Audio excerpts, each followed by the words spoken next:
जय हिंद। आज से हम लोग जियोग्राफी पढ़ना शुरू कर रहे हैं और जियोग्राफी का अपना बहुत सारा पार्ट होता है। तो आज से हम लोग जियोग्राफी का एक बहुत ही महत्वपूर्ण अंग है एस्ट्रोनॉमी, यानी कि एस्ट्रोनॉमी में हम लोग अंतरिक्ष विज्ञान का अध्ययन करेंगे। ठीक है, तो अंतरिक्ष में सबसे ज़्यादा हमको क्या दिखाई देता है? तो अंतरिक्ष में सबसे ज़्यादा हम लोगों को दिखाई देता है, तो क्या दिखाई देता है? तारे। सबसे ज़्यादा रात में हम लोग आसमान की ओर देखेंगे तो हम लोगों को असंख्य तारे दिखाई देते हैं। असंख्य तारे दिखाई देते हैं, मतलब कि तारों की कोई संख्या गिना नहीं जा सकता है।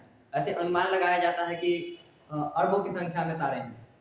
ठीक है, अब हम लोग बात करते हैं कि अंतरिक्ष विज्ञान में हम लोग पढ़ेंगे कि तारा आखिर बना कैसे, क्योंकि सबसे ज्यादा तारा है भाई, तो तारा आखिर बना कैसे। लेकिन हम लोग कहाँ पे रहते हैं? पृथ्वी पे रहते हैं। तो पृथ्वी एक तारा है क्या?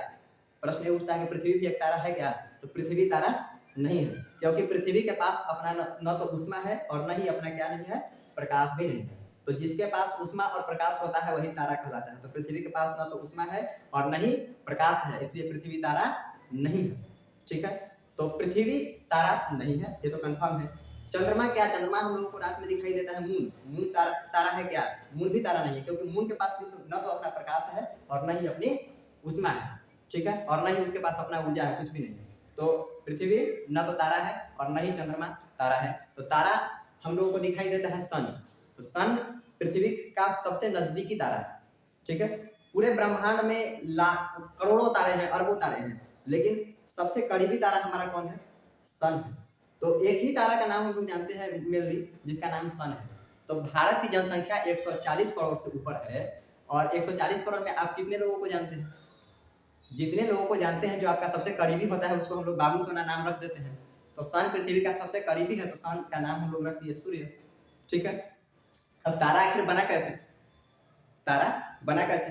तो तारा शुरुआत में गैसों का बादल होता है। गैसों का बहुत बड़ा बादल होता है, एकदम गैस फैले हुए होते हैं, और उसे हम लोग निहारिका कहते हैं। ठीक है, तो गैसों का बादल जो कि निहारिका होता है, जिसे निहारिका के नाम से जानते हैं, वो उसमें गुरुत्वाकर्षण के कारण उसके जो अणु हैं गैसों के, वो पास पास आने लगते हैं, पास पास आने लगते हैं। ठीक है, और उसके गैसों के अणु जब पास में आते हैं तो हाइड्रोजन जो है उसमें बैठा हुआ है, और हाइड्रोजन के बीच में नाभिकीय संलयन प्रारंभ हो जाता है। और नाभिकीय संलयन के शुरुआत के दौरान, नाभिकीय संलयन जब शुरू हो जाता है तो उसमें क्या आ जाता है? ऊर्जा आ जाता है, एनर्जी आ जाता है, ईंधन के रूप में वह क्या होने लगता है? जलने लगता है। और जब गैसों का बादल निहारिका नाभिकीय संलयन के दौरान उसमें ऊर्जा एनर्जी आ जाता है और वह जलने लगता है, तो उसी को हम लोग तारा के नाम से जानते हैं। वह क्या बन जाता है? तारा बन जाता है। तो तारा किस चीज से बना? तो निहारिका से बना। निहारिका क्या था शुरुआत में, प्रारंभ में? तो निहारिका था गैसों के बादल। अब कालांतर में क्या होता है कि सैकड़ों साल बाद, लाखों साल बाद यह जो तारा है उसका जो ईंधन है वह क्या होने लगता है? कम होने लगता है। और कम होने लगेगा तो क्या होगा? वह बूढ़ा हो चलेगा। ठीक है, तो ईंधन जब इसका कम होगा तो यह चमकना क्या करेगा? धीरे धीरे कम करेगा, यानी कि चमकेगा कम। ठीक, तो जैसे कि कोई भी आदमी का जन्म होता है तो उसकी क्या होती है? मृत्यु होती है, यह शाश्वत सत्य है। तो तारों का के साथ भी यही स्थिति होता है कि तारा बना तो बनने के बाद वह क्या होगा? एक स्टेज के बाद बूढ़ा होगा, और बूढ़ा होने के बाद इसका कहानी क्या हो जाएगा? खत्म हो जाएगा। ठीक है, तो तारा क्या हुआ? सबसे पहले क्या था? निहारिका था। निहारिका बना तारा में। तारा जो है उसकी ऊर्जा कम होगी तो उसके अणु जो है वो पास रहेंगे कि फैलेंगे? तो उसके अणु जो है वो फैलेंगे। जब इसके अणु फैलेंगे तो यह क्या होगा? तारा बड़ा हो जाएगा। तो जब तारा बड़ा हो जाता है तो उसी को हम लोग जानते हैं लाल दानव के नाम से। तो तारा जो है वो अगला स्टेज क्या होता है तारा का? तो लाल दानव होता है। लाल दानव जो है उसमें ऊर्जा क्या हो जाती है? कम हो जाती है। ठीक है, और जब तारा लाल दानव से जो है अगला स्टेज में जाता है तो लाल दानव जो है वह क्या बन जाता है? सफेद बामन बन जाता है। और सफेद बामन बिल्कुल ही कम चमकता है। सफेद बामन को हम लोग जानते हैं जीवाश्म तारा के नाम से। किस तारा के नाम से जानते हैं? जीवाश्म तारा के नाम से हम लोग जानते हैं। ठीक है, किसको? सफेद बामन को। और जब सफेद बामन बिल्कुल ही चमकना छोड़ देता है तो क्या बन जाता है? यह बन जाता है काला बामन। बिल्कुल ही चमकना छोड़ देगा तो काला बामन बन जाएगा, यानी कि तारों ने चमकना छोड़ दिया। ठीक है, क्या हो जाता है? तारों ने चमकना छोड़ दिया। गाना बनाता है समझिए कि तारों ने चमकना छोड़ दिया, तो यह तारा क्या हो जाता है? चमकना छोड़ दिया, यानी कि काला बामन हो गया। और क्या? तारों ने चमकना छोड़ दिया यानी कि काला बामन हो गया। ठीक है, और उसके पहले हम लोग देखेंगे कि यह जो तारा होता है वो तारा किससे बना, तो हाइड्रोजन का क्या है, इसमें नाभिकीय संलयन हुआ। नाभिकीय विखंडन नहीं होता है, क्या होता है, नाभिकीय संलयन होता है। और ये तारा का तापमान कितना डिग्री होता है, 6000 डिग्री सेल्सियस, और उससे ऊपर ही होता है तारा का तापमान। और तारा किस अवस्था में होता है, तो प्लाज्मा अवस्था में होता है। पदार्थ के 5 अवस्था में सब चौथा अवस्था जो है वो दुनिया का सबसे गर्म अवस्था होता है, और उसी को हम लोग किस नाम से जानते हैं, प्लाज्मा अवस्था के नाम से जानते हैं। और यह तारा किस अवस्था में होता है, तो प्लाज्मा अवस्था में होता है। और तारा के पास अपना प्रकाश और ऊष्मा भी होता है। तो गाना सब गाता है कि चलो चलते हैं तारों की शहर में। अरे ससुरा, तारों के शहर में जाएगा रे कि जलवाष्प बन के उड़ जाएगा तुम, पहले तो गल जाएगा, और गल जाएगा उसके बाद जलवाष्प बन जाएगा, तुम प्लाज्मा अवस्था है वहाँ, समझे। अब उसके बाद क्या होता है, लाल दानव होता है। लाल दानव से सफेद बामन, सफेद बामन से काला बामन। हम लोग जीवाश्म तारा के नाम से किसे जानते हैं, तो सफेद बामन के नाम, सफेद बामन को जानते हैं। ठीक है, कहता है सब, गाना बनाता है सब कि जिस दिन से जुदा वो मुझसे हुए मेरा दिल ने धड़कना छोड़ दिया।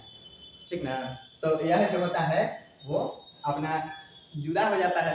और यह सब गाना बनाता है, तो ये सब कोई बहुत ज्यादा इंपॉर्टेंट गाना बना नहीं होता है, ये सब बुर्बक बनाने के लिए गाना बना जाता है। जिस दिन से जुदा वो मुझसे हुए मेरा दिल ने धड़कना छोड़ दिया।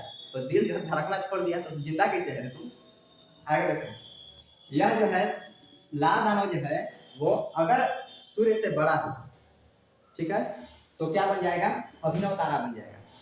ठीक है, और इस अभिनव तारा को हम लोग जानते हैं विस्फोटक तारा के नाम से जानते हैं। इसको क्या किस नाम से जानते हैं, विस्फोटक तारा के नाम से जानते हैं।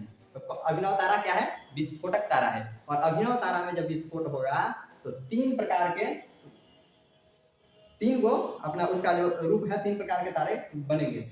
सबसे पहला जो है जिसको हम लोग न्यूट्रॉन तारा के नाम से जानते हैं, दूसरा है पल्सर, और तीसरा है क्वेसर। पल्सर जो है वह थोड़ा सा चमकीला होता है, तो चमकीला तारा कौन है, पल्सर। क्वेसर में गुरुत्वाकर्षण जो होता है, गुरुत्व होता है बहुत ज्यादा, सॉरी चुंबकीय शक्ति ज्यादा होता है। तो पल्सर, क्वेसर में कौन सी शक्ति ज्यादा होगा, चुंबकीय शक्ति ज्यादा होगा।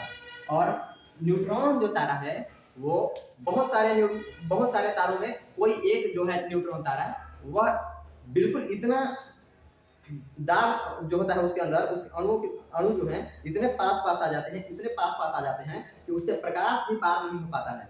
ठीक है, तो जब इस स्थिति में न्यूट्रॉन तारा आ जाएगा तो उसी को हम लोग जानेंगे, क्या नाम से जानते हैं, ब्लैक होल के नाम से जानते हैं। किस नाम से जानते हैं, ब्लैक होल के नाम से जानते हैं। और यह ब्लैक होल बहुत ही इसके अणु जो है इतने पास पास होते हैं कि इससे प्रकाश भी पार नहीं होता है। और यह बहुत ही इसका भार बहुत ज्यादा हो जाता है, और जब ये पृथ्वी पर गिरेगा तो पृथ्वी को बीचों बीच छेद कर देगा। इसका एक और सबसे बड़ा खासियत यह है कि इस ब्लैक होल का एक चम्मच की मिट्टी जो है वो 10 से 15 हाथी के भार के बराबर होता है। ठीक है, तो यह इसकी सबसे बड़ी खासियत है। ठीक, तो इसमें सबसे पहले क्या था, अब यहाँ पे देखिए, जो तारा सूर्य से बड़ा होगा, सूर्य से बड़ा होगा वही बनेगा अभिनव तारा।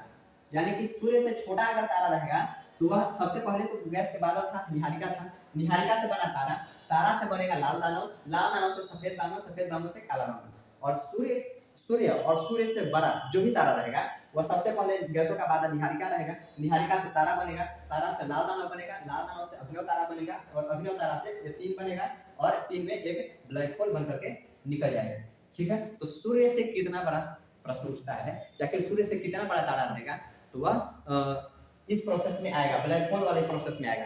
तो सूर्य से 1.44 गुना ज्यादा बड़ा रहेगा, तो यह स्थिति में आएगा। तो 1.44 को हम लोग चंद्रशेखर सीमा के नाम से जानते हैं। किस सीमा से नाम से जानते हैं, चंद्रशेखर सीमा के नाम से जानते हैं। भारत के एक वैज्ञानिक थे जिनका नाम था चंद्रशेखर, उन्होंने ही यह बताया कि सूर्य से 1.44 गुना बड़ा जो भी तारा रहेगा, और सूर्य का अपना, और सूर्य से 1.44 गुना बड़ा जो तारा रहेगा वह क्या बनेगा, अभिनव तारा बनेगा। और अभिनव तारा को विस्फोटक तारा के नाम से जानते हैं। अभिनव तारा जब विस्फोट होगा तो न्यूट्रॉन तारा, पल्सर और क्वेसर के रूप में जाएगा। और सूर्य से छोटा जो भी तारा रहेगा वो लाल दानव के बाद सफेद बामन, और सफेद बामन के बाद काला बामन बनेगा, और काला बामन चमकना छोड़ दिया यानी कि काला बामन मर जाता है। ठीक है, तो आगे जब हम लोग अगला लेक्चर में आएंगे तो इस सेक्शन को और आगे बढ़ाएंगे। तब तक के लिए बहुत बहुत धन्यवाद। जय हिंद।